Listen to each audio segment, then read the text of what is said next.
Hello everybody, and welcome back to a new episode of Comeback Format. And in this one we're gonna sort of do a double review into a single video. So I'm gonna be showing you and testing out my new film camera. This is the Pentax ZX-30 from the year 2000. And by new, I mean new to me, because I did order this one from the online Goodwill store website. And I'm going to be testing it out with a new roll of film that I just picked up. This is the Kodak Ultramax 400. A very popular roll of film. I bought this one at Target last week. But yeah, in this video I'm going to be doing kind of like a closer look at the camera itself, at the film. I'm going to test it out, and at the end of the video I'm going to show you my results, of course. But yeah, like I said before, I did order this camera directly from the shopgoodwill.com website, which is essentially thrifted items for sale online. As usual, it's a little bit of a gamble, but I was very surprised when I got this camera because it seemed to be in really good condition.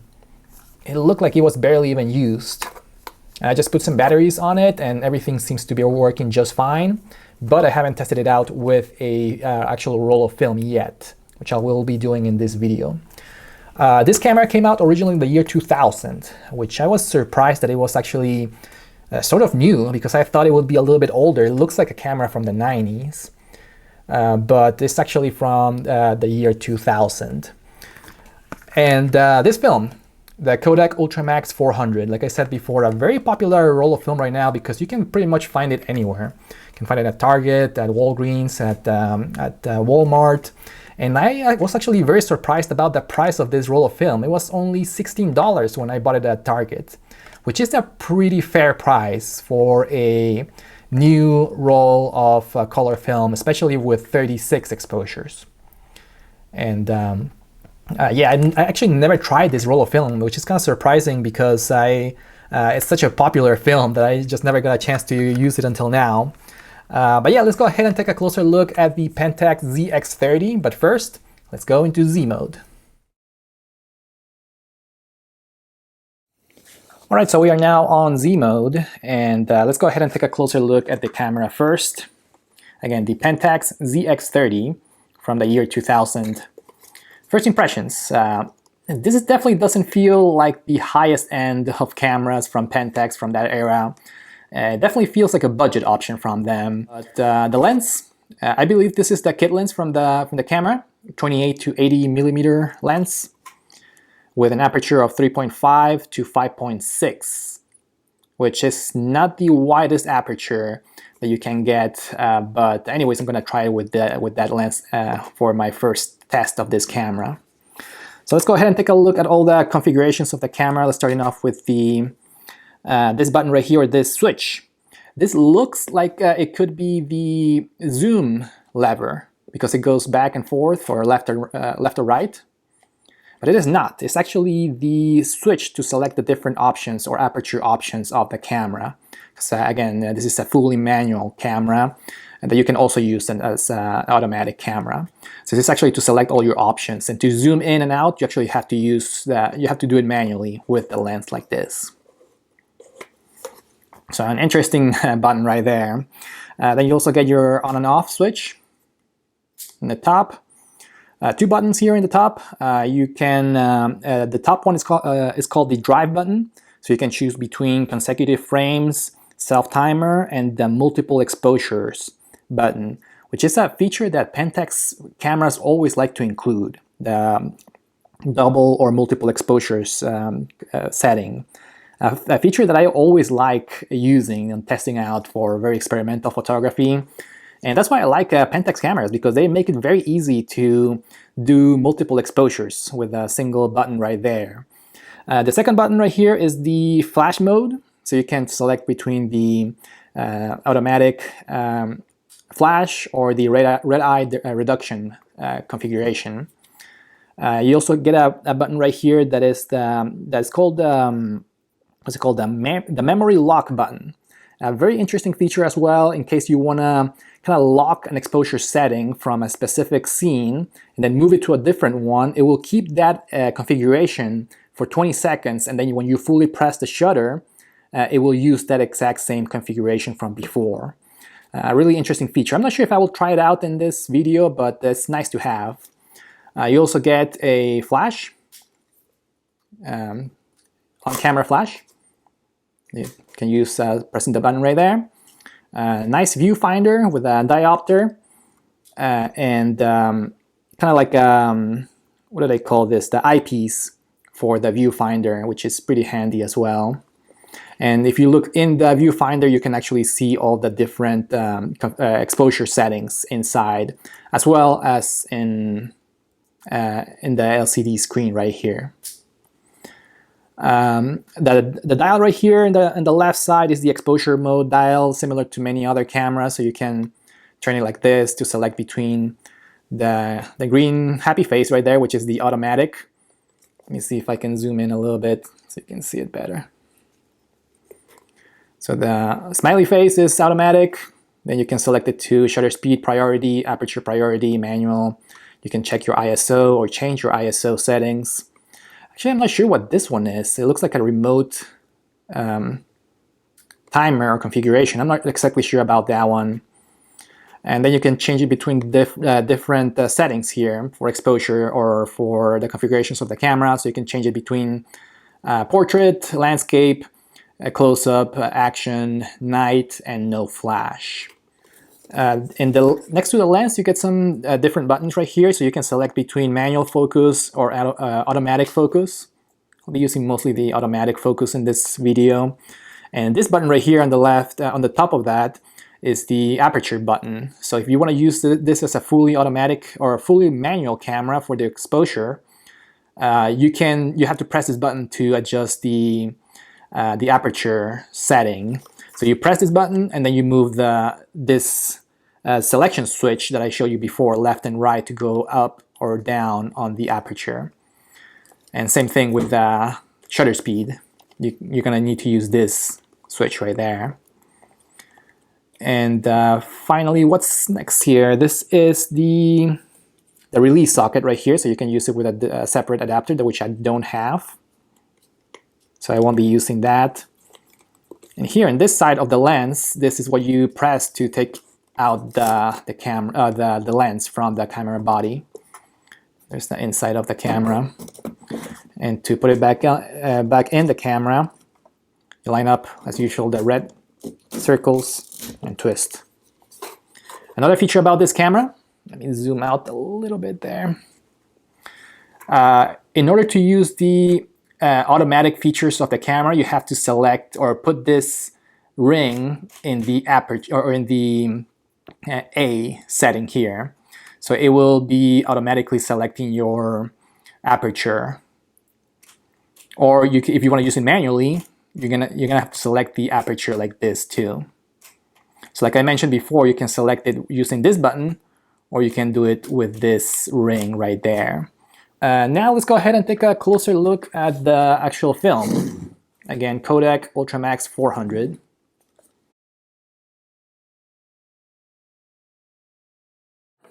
So what you'll do if you have this camera to load it, so you put it like that, upside down. Pull in your film leader. So you just pull in your film leader like that, and there's an indicator here, so it will show you where your film should go, right below this this thing right there. I'm not sure what that is called. Just close it. Turn on your camera, and it would automatically, I don't know if you saw that, but there was a flash that said here in the screen that said 400. So the camera has the ability to decode the DX code from the film roll, and automatically it will change it to 400 ISO setting. And right now it's set up to into auto setting, and it's showing the first exposure here in the screen.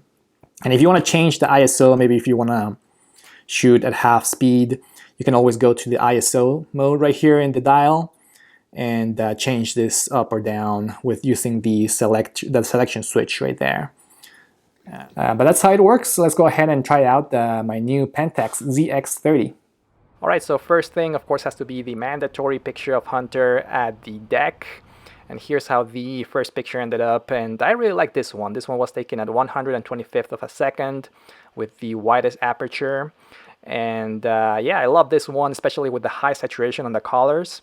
Especially there in the background with the very highly saturated greens. And since this one is a little bit more zoomed in into Hunter's face, you can see a little bit of that separation between the foreground and the background, as well as a little bit of that film grain there, especially in the background.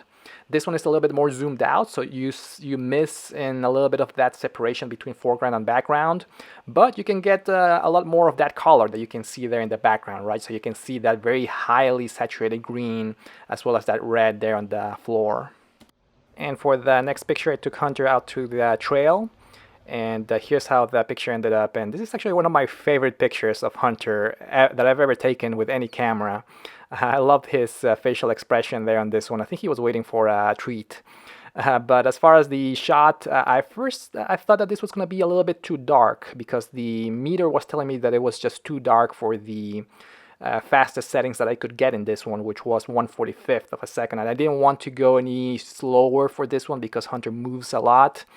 But the picture ended up actually really nice. Love the details there on Hunter, and there's still a little bit of that separation there with the background, but the exposure actually ended up working very well on this one, and the colors are fantastic. And here's an action shot of Hunter at the dog park. And this is not particularly a great shot by itself, but I wanted to see how the camera did at very fast shutter speeds. And this one was taken at 1/1000th of a second when Hunter was in the process of catching the ball in the air. And I think the camera did very well at freezing the action in this image and not creating any kind of action or motion blur. And I wanted to show you this picture because I believe the meter in this camera kind of pushes you into overexpose your images a little bit. For example, in this picture, the meter was telling me that it was going to be a little bit too dark or underexposed. And at the end, I think I took at this one at 1/100th of a second, and ended up working okay. And granted, it is a situation where it's kind of like a combination between very bright and a little bit shady. So it was a tough or challenging situation to meter. But I actually ended up working okay on the exposure side, and I was very surprised that the film was actually able to keep a lot of the detail on Hunter there in the shaded areas. Here's another one of Hunter at the trail, and another one where the meter in the camera was telling me that it was going to be too underexposed. So I took this one at 1/90th of a second. And not only was the picture exposed okay, I think, but I love how this picture ended up. And I think that the light must have been hitting Hunter in the right or in the perfect place, because I love everything about this picture, especially the composition of all the very highly saturated greens around Hunter, kind of like framing him into the picture. And I also like a little bit of a separation that you get between Hunter and the background as well. And here's a picture of one of the pretty wildflowers that we encountered there in the trail. I just wanted to see how the film would do with the details there and the petals of the flower. And I think it just did okay on this one. I was really more interested in this portrait that I wanted to get of Hunter in front of those pretty wildflowers. And here's the picture, and I was very happy with this picture. I love the colors in this film. Love the very vibrant and very highly saturated greens and yellows there in the background with the grass and the flowers. But again, I do think that this picture is a little bit too overexposed. So in this one I did have plenty of sunlight to work with, and I think the meter was telling me to overexpose the picture again a little bit.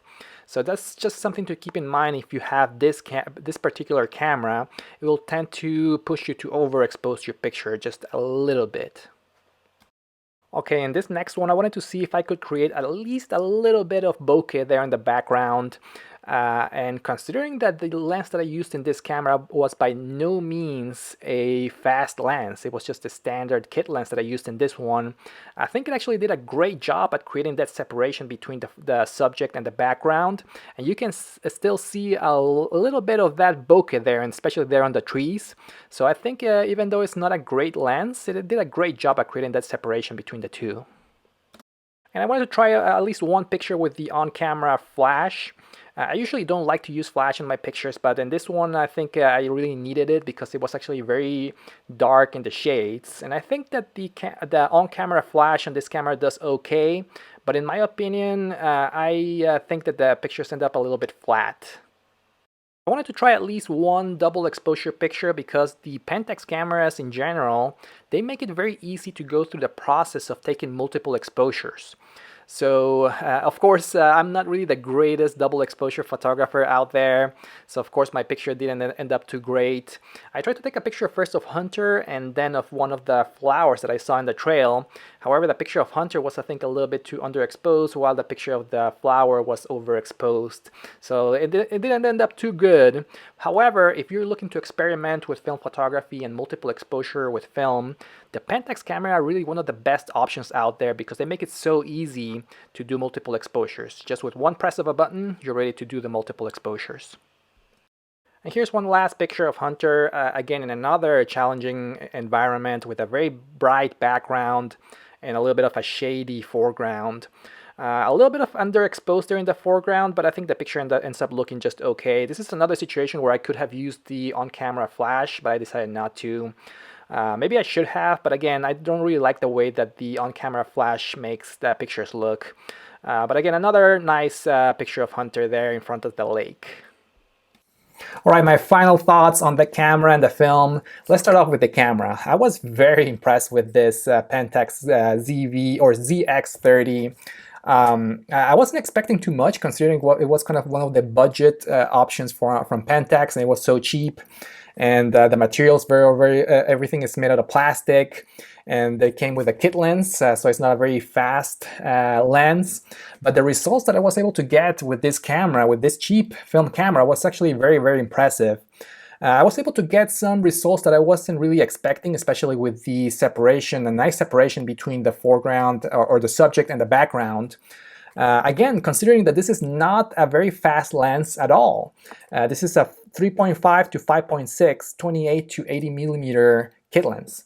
And I was still able to get some really nice results with this lens and with this camera. The performance in fast shutter speeds was very good, as well as with slower shutter speeds. The results were pretty good. One thing to know about this camera, in case you're trying to shoot with one of these ones, is that the meter is it really tries to push you to overexpose your images a little bit. It will almost always tell you that the picture is underexposed. Just one thing to keep in mind when you're shooting with the Pentax ZX-30. And like I mentioned before, it's very easy to do multiple exposures using the Pentax camera. So that's another plus with the Pentax cameras. All right, and moving on to the film, the Kodak Ultramax 400. I also give it a thumbs up. Really good film. It is the kind of film that you get a really good value for your money. For only $16 or $17, you get 36 exposures of really, really fantastic film. Perfect type of film for the summertime, for right now, especially to take it outdoors, to take it on a road trip with your friends or your family.